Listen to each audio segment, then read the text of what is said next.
அஸ்ஸலாமு அலைக்கும். நான் உங்கள் ஷிஃபா குக்கிங்லேருந்து பேசுகிறேன். இன்றைக்கி நம்ம என்ன ரெசிபி பார்க்க போகிறோன்னா, குடமிளகா சிக்கன் கிரேவி. இது நீங்கள் ஹோட்டலில் சாப்பிட்ற மாதிரி ஒரு திக்கான சூப்பர் சிக்கன் கிரேவியாக இருக்கும். வாங்க எப்படி செய்கிறதுன்னு நான் சொல்கிறேன்.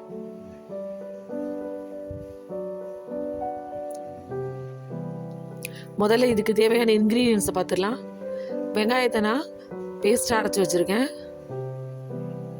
1 கப் தயிர் எடுத்திருக்கேன். ஒரு 10லேருந்து 12 முந்திரி எடுத்து பேஸ்ட்டாக அரைச்சி வச்சுருக்கேன். 2 தக்காளி கட் பண்ணி வச்சுருக்கேன். ஒரு 7-8 காஞ்ச மிளகாயை சுடுதண்ணில் ஊற வச்சு அதை பேஸ்ட்டாக அரைச்சி வச்சுருக்கேன். புதினா, கொத்தமல்லி, பச்சை மிளகா இது மூணையும் ஒரு பேஸ்ட்டாக அரைச்சிக்கிறேன். அதோட இங்கே கொஞ்சம் போன்லெஸ் சிக்கன் எடுத்திருக்கேன்.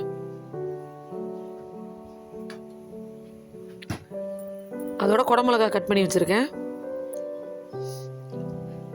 இப்போ ஒரு கடாயில் எண்ணெய் காஞ்ச உடனே முதல்ல வெங்காயத்தை அரைச்சி வச்சுருக்கோம் இல்லையா, அதை எடுத்து இதில் சேர்த்துறேன். அது எண்ணெயிலே கொஞ்சம் நல்லா வதங்கட்டும். வெங்காயம் நல்லா வதங்கின உடனே 1 ஸ்பூன் இஞ்சி பூண்டு பேஸ்ட் சேர்த்துக்கிறேன். இஞ்சி பூண்டு கொஞ்சம் நேரம் எண்ணெயிலேயே நல்லா வதங்கிக்கிறட்டும். இஞ்சி பூண்டு வதங்கின உடனே நம்ம அரைச்சி வச்சுருக்க காஞ்ச மிளகா பேஸ்ட்டு இதில் சேர்த்துக்கலாம். அந்த மிளகா பேஸ்ட்டு கொஞ்ச நேரம் எண்ணெயிலே நல்லா வதங்கட்டும்.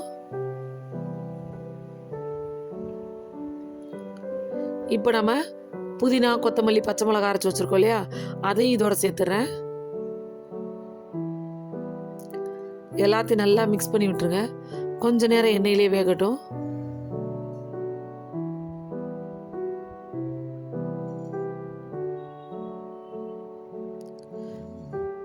மசாலா வெந்த உடனே 1/2 ஸ்பூன் மிளகாத்தூள், 1 ஸ்பூன் தனியாத்தூள், 1/2 ஸ்பூன் ஜீரகத்தூள் இது எல்லாத்தையும் சேர்த்து நல்லா மிக்ஸ் பண்ணி விட்டுருங்க.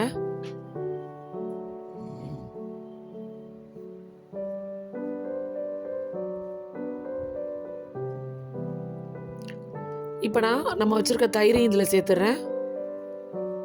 தயிர் சேர்த்ததுக்கப்புறம் எல்லாத்தையும் மிக்ஸ் பண்ணி விட்டுட்டு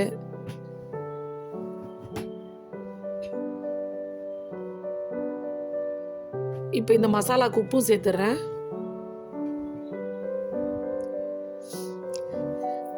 இப்போ இந்த மசாலா நல்லா வேகிறதுக்கு ஒரு 1/2 டம்ளர் தண்ணி சேர்க்குறேன்.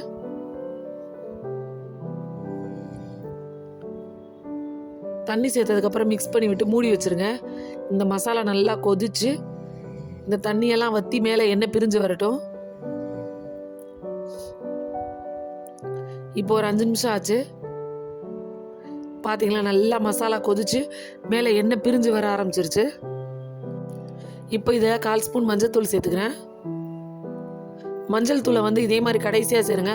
அப்போ தான் கிரேவிக்கு நல்ல கலர் கிடைக்கும். இப்போ நம்ம வச்சுருக்க சிக்கன் பீஸ் எடுத்து இதில் சேர்த்துறேன்.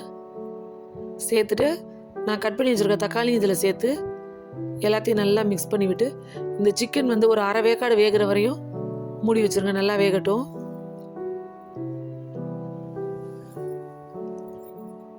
பார்த்தீங்களா, சிக்கன் இப்போ பாதி அளவுக்கு வெந்துருச்சு. இப்போ நம்ம வச்சுருக்க குடமிளகாய் இதில் சேர்த்துடலாம். சேர்த்துட்டு நம்ம முந்திரி பேஸ்ட் வச்சுருக்கோம் இல்லையா, அதையும் இதில் சேர்த்துட்றேன். இப்போ கொஞ்சம் எல்லாத்தையும் நல்லா மிக்ஸ் பண்ணி விட்டுருங்க.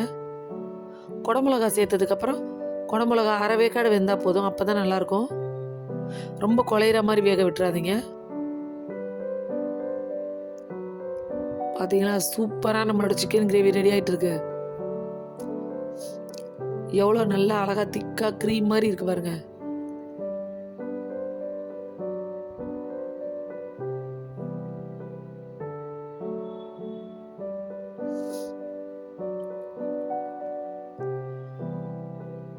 அவ்வளோதான், நம்மளோட குடமிளகாலாம் சூப்பராக வெந்துருச்சு. நம்மளோட சிக்கன் கிரேவி ரெடி ஆகிட்டுருச்சு. ஃபைனலாக இதில் கொஞ்சம் கஸ்தூரி மேத்தியை கையில் வச்சு நல்லா தேய்ச்சி விட்டு இதில் சேர்த்துருங்க. பார்த்தீங்களா, எவ்வளோ திக்காக எவ்வளோ அழகாக இருக்குது கிரேவின்னு. இது சப்பாத்தி, தோசை, பூரி எது கூட வேணாலும் வச்சு சாப்பிட்லாம். ரொம்ப நல்லாயிருக்கும். இப்போ கஸ்தூரி மேத்தியை சேர்த்ததோட நல்லா மிக்ஸ் பண்ணி விட்டு ஒரு 5 நிமிஷம் அடுப்பை லோ ஃப்ளேமில் வச்சுட்டு அதோட அடுப்பை ஆஃப் பண்ணிடுங்க.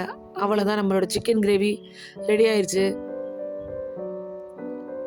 என்னோட இந்த ரெசிபி உங்களுக்கு பிடிச்சிருந்துச்சுன்னா என்னோட சேனலை லைக் பண்ணுங்கள், ஷேர் பண்ணுங்கள், சப்ஸ்கிரைப் பண்ணுங்கள்.